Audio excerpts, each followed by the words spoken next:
I want your thoughts on this now.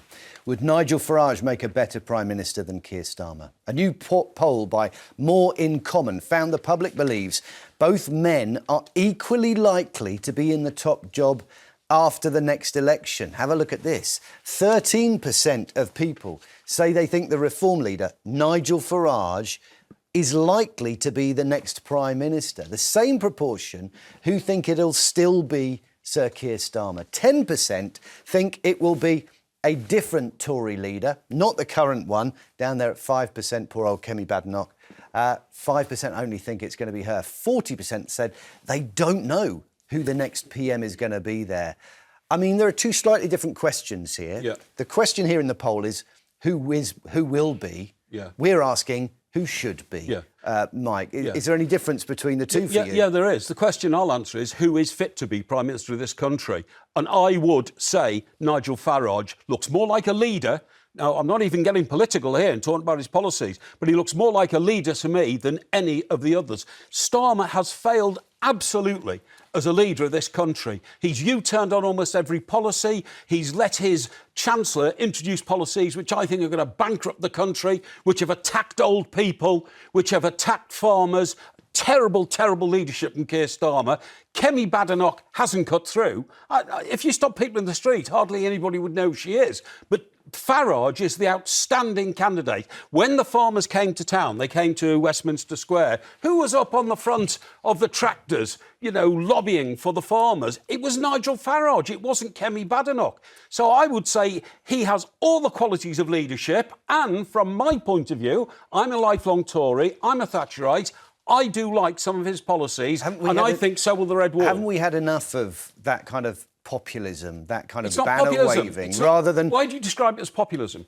Because he's somebody that appeals to populist instincts in the British public. But you see, he appeals to people who want to follow the policies that he's expounding. And he repels, as many people. Isn't he massively divisive? Isn't that... Have we had enough of divisive I wouldn't say so. I wouldn't say he's divisive. Mike, he can't even control his own miserable, risible 5 MPs. One's already broken away under investigation. Sorry, have you not bullying, noticed any splits going on in any other parties in this country? For goodness sake, every political party splits from within. It's quite hard to split five, to deal with it. If you split five, you're not left with much, Mike. Not at all. He's done very well the way he's handled it. He's ignored Rupert Lowe and got on with it. But look, come May the 1st, it could be a lot more than 5 heading down the track. There could be another one, of course, in Runcorn and Helsby, and the opinion polls may surge. The by-election. The by-election, yeah. I think we all need to take a chill pill, perhaps have an Easter egg. I am... Well, just because I'm saying that I think he's a good leader, you think I need a chill pill. You see, I don't get this. People say Nigel Farage, far right. There's nothing far right about the policies. Look at his policies. They are the policies that the Red Wall voted for and put Boris Johnson in power. I would say the far left is far more divisive, trying to close down all the private schools in this country. That is far left. But there's nothing far right about Farage. What's interesting about the fact we're even asking this question this morning, and in the sort of fog of Easter Monday, I thought, my goodness, a man with 4 MPs, of course there's no way on earth that either he should be Prime Minister or he will be Prime Minister. What Nigel Farage is very good at doing, and you've been a wonderful, heated example of this, is hogging the oxygen in the public space. Yeah, I agree. Yeah, so it's fascinating to me. Let's just take one example that you cite his extraordinary support, clambering up on a tractor in a barber,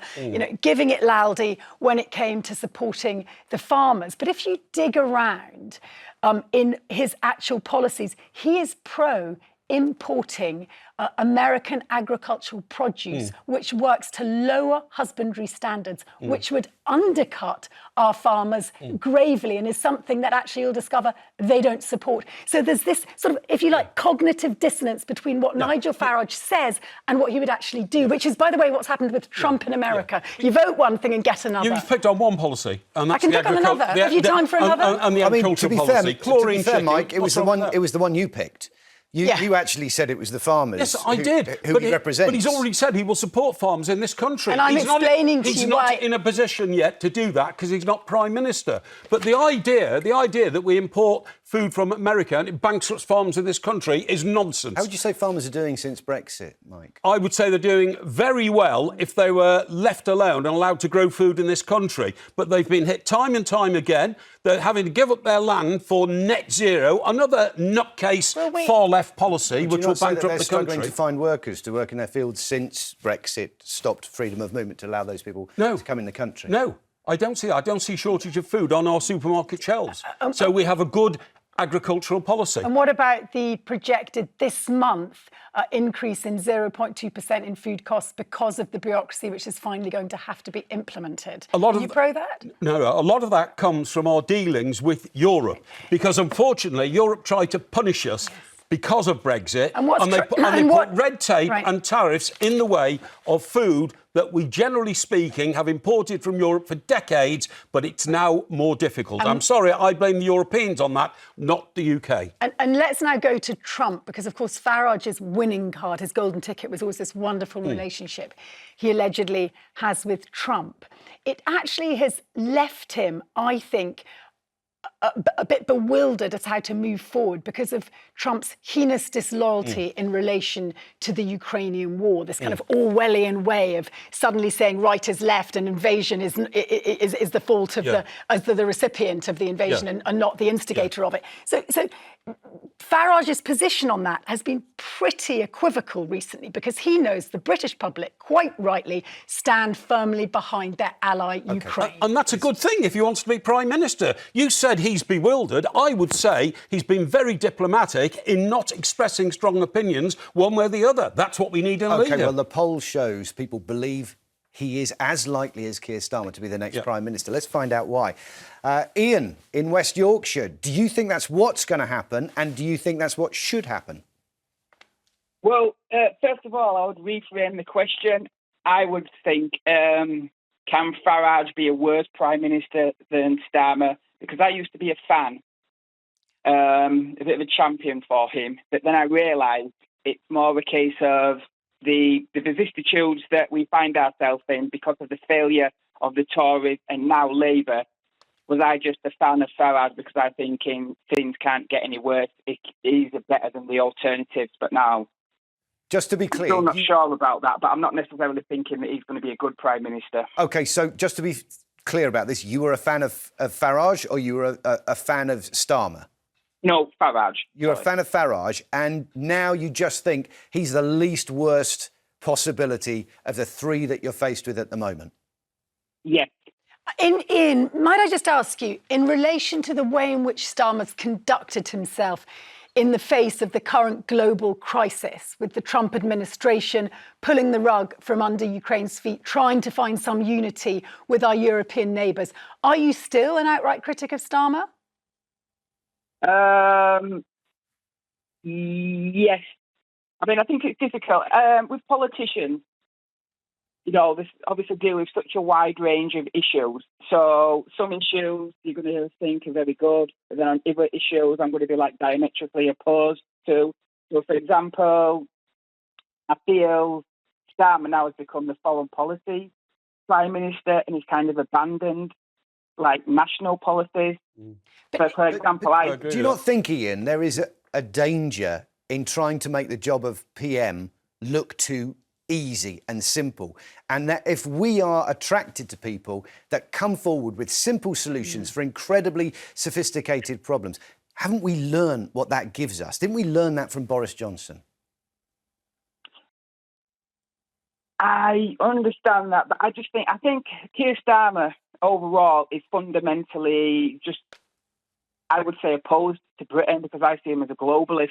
So he doesn't, he's more interested. But Ian, if the tariff wars have taught us anything, we are a globalist community. We exist in a global ecosystem. So if one country does something, we have a duty to respond. So because of what's going on internationally, Starmer arguably wouldn't be doing his job if he wasn't being global. Yeah, but we came out of Brexit and Starmer's trying to push us back in. How is that leadership? How is that leadership? What's he doing to do that? Because he wants to realign us with Europe, Matt. You've heard him say that a dozen times. That means go back into Europe. Have a relationship of some sort with our closest trading partner, our biggest neighbour. Realign us, he said.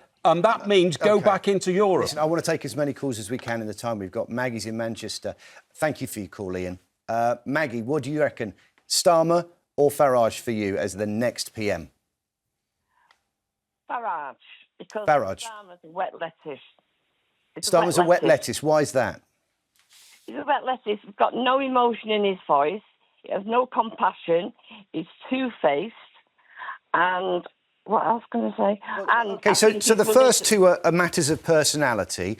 Two-faced. Yeah. That you're saying in some way he's treacherous or he is Yeah. hypocritical? Yeah. Give me an example. It's two-faced. What he said on the campaign, half of that is not even fulfilled, and he's gone back on. Which? Give me an example. Oh, God, now, give you an example. How about the old age pensioners? No. Yeah. Winter fuel, didn't he say he was going to do that? Shocking and attack that's on what he old did? people. To be clear, Maggie, actually, I think Shocking it was attack. that he didn't say he would rescind the winter fuel, and then he did rescind the winter fuel, but he didn't say he wouldn't. Yeah. Arguably, Oh, dear me. arguably, there was very little wriggle room because he's held his word on income tax. He said he wouldn't increase it, or national insurance for us, the workers, and he hasn't. And the other thing, massively increased taxes. the other thing that he hasn't moved on, regrettably from my point of view, is both the customs union and the single market and re-entering wants the to. single Let's market. give He Maggie may a want to, chance. but he hasn't, Maggie. Let's give Maggie a chance to answer. Excuse me, thank you. Do you like your own voice? Go ahead, Maggie. All yours. Can I speak to her now? Right. now do you your like your own chance. voice, love? Yeah, right, okay. Now, he has actually done that to us because he's turned around and put the income tax and the insurance up on us because he's done it through giving it to the firms themselves.